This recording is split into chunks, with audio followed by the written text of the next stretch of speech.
Salut les béliers et bienvenue dans cet horoscope pour le mois de mars 2022.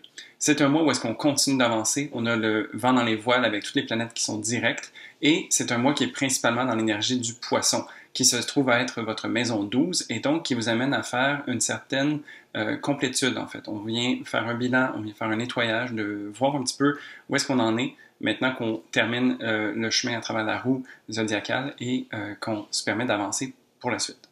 Salut, moi c'est Gabriel, je suis astrologue et ensemble je propose qu'on regarde un petit peu comment les transits vont se passer dans le ciel pour ton ascendant spécialement. Alors on commence ce mois avec le 2 mars, une nouvelle lune en poisson. Une nouvelle lune, c'est un nouveau commencement, c'est un nouveau départ, ce qui nous permet de poser des intentions et de planter des graines pour des choses qu'on a envie de voir se manifester dans le futur. Cette nouvelle lune nous permet vraiment de reconnecter en fait avec sa sensibilité et nous permet de rêver en fait un monde meilleur. Qu'est-ce qu'on aimerait voir se manifester autour de nous et de voir en fait quelle sensibilité pourrait habiter ce monde-là. Pour vous, ça se passe dans la maison 12 et donc cette nouvelle lune est un moment aussi de vous demander quel genre de nouveau départ est-ce que vous avez envie de vous offrir. T'sais, maintenant qu'on arrive à la fin d'un cycle, comment est-ce que vous avez envie de redémarrer ce cycle-là? Donc ici, c'est vraiment un moment de bilan où est-ce que peut-être on décide d'enlever certaines choses, de faire de la place pour des nouvelles choses aussi, et donc vraiment de se laisser porter, de se laisser inspirer à travers tout ça. Et donc, ça serait intéressant aussi de peut-être voir s'il n'y a pas des fonctionnements ou des choses qui n'ont plus raison d'être et si on ne pourrait pas se permettre justement de planter des nouvelles idées qui pourraient nous aider à faire fleurir quelque chose de nouveau. Ensuite, du 1er au 4 mars, on a Mars et Vénus qui sont en conjonction et qui vont rencontrer la planète Pluton en Capricorne.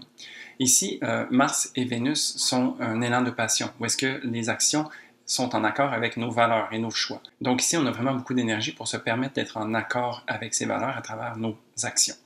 La rencontre avec Pluton va venir faire en sorte qu'on rencontre en fait les derniers blocages, peut-être les peurs, qui nous empêchent de peut-être prendre action. Donc oui, on a beaucoup d'énergie de disponible, mais peut-être qu'il y a certaines choses qui nous en empêchent. Et donc, ce transit va nous permettre de regarder les choses en face et de se permettre une genre de transmutation qui va faire en sorte qu'on va pouvoir s'alléger d'un certain poids qui nous retient. Pour vous, ça se passe en maison 10 et donc vraiment, c'est un focus au niveau de la carrière à ce niveau-ci. Ou est-ce que peut-être que vous avez envie d'aller vers quelque chose, peut-être que vous avez des ambitions nouvelles et que vous avez envie justement de vous tenir derrière ces ambitions-là, mais il y a peut-être quelque chose qui vous retient. Alors, ça serait intéressant de voir c'est quoi ces choses-là, de se permettre de les regarder en face, de les accueillir et puis de se permettre de s'en délaisser pour pouvoir continuer d'avancer et d'aspirer à ce que vous avez envie. Ensuite, du 4 au 6 mars, on a le Soleil qui fait sa conjonction avec Jupiter en Poisson. Donc ici, vraiment un élan d'optimisme et de confiance en soi qui va se faire ressentir. On a beaucoup d'énergie de disponible à travers ce transit-là parce que Jupiter est une planète bénéfique qui vient augmenter la puissance du Soleil, qui se voit être très rêveur et sensible. Et donc ici, on a tous les outils nécessaires pour se permettre d'avancer d'un pas assuré. Cette conjonction se passe dans votre maison 12 et donc, encore une fois, c'est beaucoup de mise en lumière de choses qui sont peut-être inconscientes chez vous, qui vous empêchent justement d'aller dans le sens que vous avez envie. Alors ici, d'utiliser l'énergie du Soleil et de Jupiter conjointement pourrait vous aider à mettre en lumière ces choses-là et à vous aider à vous en débarrasser. Ensuite, du 12 au 14 mars, le Soleil continue d'avancer à travers le signe des Poissons et va rencontrer Neptune, une planète rêveuse également et remplie de sensibilité. Donc ici, ça va vraiment être un élan d'intuition et de créativité qui va se faire ressentir. Comment est-ce qu'à travers toujours cette maison 12, vous pouvez trouver des manières ingénieuses, créatives, de toucher en fait à ces parts de vous qui sont présentes, mais qui ont besoin d'une certaine lumière, d'une certaine chaleur. C'est pas nécessairement parce qu'on regarde des choses difficiles à travers la maison 12 qu'on ne peut pas se permettre un peu de douceur. Et donc ici, il y aurait quand même cette option de pouvoir toucher ces parts-là, de les accueillir, de les prendre dans nos bras, et de se permettre justement une intégration pour voir que ces choses font partie de nous et que se permettant de les intégrer, on peut continuer d'avancer avec elles plutôt que contre elles. Ensuite, le 18 mars, on a une pleine lune en Vierge. Donc, à travers toutes ces énergies très spirituelles, sensibles et douces du Poisson, cette pleine lune ici vient alimenter, oui, d'une part, ce côté rêveur, mais aussi ce côté pragmatique. Donc, ici, ça va vraiment être un moment où est-ce qu'on peut se permettre de couper avec des choses qui ne font plus de sens pour nous. Les pleines lunes sont des bons moments pour ça, où est-ce que c'est un point de culmination.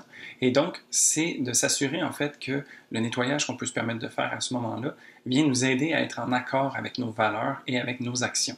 Donc, il y a beaucoup d'énergie, comme je disais, et cette lunaison vient nous aider à couper les choses qui n'ont plus raison d'être.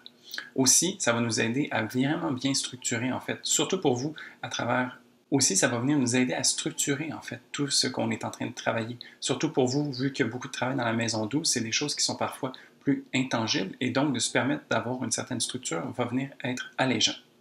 Cette lunaison, quant à elle, se passe dans la maison 6 et va venir se répercuter au quotidien. Comment est-ce que, à travers les actions que vous faites au jour le jour, au travail, dans votre routine, comment est-ce que ces choses-là peuvent vous aider, dans le fond, à venir y implémenter un peu de magie, mais aussi d'y implémenter un genre de structure, de trouver un équilibre à travers tout ça. Ça pourrait être également intéressant de porter attention à sa santé pendant cette lunaison ou à son développement personnel, l'impact qu'on peut avoir sur soi et les outils qu'on peut se donner au quotidien pour le faire. Ensuite, entre le 18 et le 24 mars, on a encore une fois cet élan de passion qui continue de faire rage et qui vient nous poser certaines questions. On a donc Vénus et Mars qui vont entrer en carré avec Uranus en taureau. Donc ici, ça va vraiment être un point de rencontre où est-ce que cette force d'action et ces valeurs qui nous habitent, comment est-ce qu'elles se répercutent par rapport à ce qui nous entoure. Uranus en taureau vient nous poser des questions de fond au niveau de nos valeurs et Vénus et Mars sont en train d'agir et de poser des gestes vers le futur. Donc, il y a vraiment ici une espèce de raccordage à faire, de voir en fait que cette passion qui nous habite est alignée sur le long terme et dans le concret. Donc, il y a beaucoup de cette énergie-là ici. Pour vous, ça se passe entre la maison 11 et la maison 2. Donc la maison 11 qui parle de vos rêves et vos aspirations, où se trouvent Vénus et Mars, et la maison 2, où est-ce que Uranus se trouve. Donc ici, ça serait de voir en fait vers quoi est-ce que vous aspirez à aller et quels sont les outils que vous vous donnez pour le concrétiser. Vraiment ici, c'est de voir que les ressources sont à l'intérieur de nous et qu'on peut utiliser ces outils-là avec passion pour se permettre d'atteindre ses rêves et ses objectifs. Ensuite, du 20 au 21 mars, on a une belle sensibilité qui continue de venir œuvrer et beaucoup de prise de conscience aussi. Ici, c'est véhiculé par Mercure qui va rencontrer Jupiter en Poisson. Et donc, Jupiter est une planète, comme je disais plus tôt, qui vient amplifier, illuminer. Et donc, Mercure, une planète du mental et de la communication, de l'échange, vient rencontrer, dans le fond, cette planète-là pour s'offrir des prises de conscience. Pour vous, ça se passe en maison 12 et donc, justement, tout ce travail que vous faites de venir à l'intérieur de vous, de venir connecter avec cette sensibilité, de vous offrir en fait un regard et une présence sur des parts qui sont peut-être un peu plus occludées en général, vient vous offrir de belles prises de conscience et de voir comment les choses peuvent continuer d'avancer de manière logique et sensible. Parce que Mercure en Poisson est quand même un Mercure qui connecte beaucoup avec l'intelligence émotionnelle et donc comment est-ce qu'on vient s'offrir dans le fond une certaine douceur, une certaine compassion envers certaines parts de nous qui ont peut-être joué contre nous pendant un moment. Et donc, de s'offrir cette présence va venir nous aider à tirer des leçons. Et pour finir, du 27 au 29 mars, on a Vénus qui va faire sa conjonction avec Saturne en Verseau. Donc ici, depuis un bon moment, Vénus travaille au niveau des valeurs et de concrétiser ce qu'elle a envie de voir. Vénus, dans l'énergie du Verseau, continue de faire progresser ces choses-là et de tenir ses engagements sur le long terme. La conjonction avec Saturne va venir solidifier ses engagements et va venir concrétiser le tout. S'il y a besoin aussi, ça peut nous offrir une période de restructuration qui va nous aider à mettre en place la structure nécessaire pour qu'on puisse utiliser cette passion et ce désir d'avancer qui nous habite à travers nos choix et à travers nos valeurs. Pour vous, ça se passe dans la maison 11 et donc il y a vraiment toujours cet appel vers le futur, donc vers vos aspirations, vers vos rêves. Et ça aussi, ça peut se faire en partenariat avec des gens qui vous entourent, parce que la Maison 11 fait aussi écho à ça, aux groupes et aux associations, les alliés que vous avez autour de vous. Donc vraiment de vous imprégner de l'énergie des gens qui se trouvent autour de vous et qui pensent comme vous pour être super bénéfiques, pour venir vous offrir cette structure. Et donc voilà, ça fait le tour du mois de mars pour vous, un mois qui continue d'avancer et qui vient aussi ajouter une dose de sensibilité et de douceur qui va nous faire du bien à tous et qui vient faire en sorte qu'une belle intégration est disponible. Si tu as aimé cette vidéo, n'hésite pas à y mettre un pouce et si en commentaire tu as envie de me laisser savoir un peu c'est quoi tes plans pour le mois de mars, je serais vraiment curieux de pouvoir échanger avec toi. Et puis sinon, moi je te souhaite un très beau mois de mars et je te dis à la prochaine pour un prochain horoscope. Salut!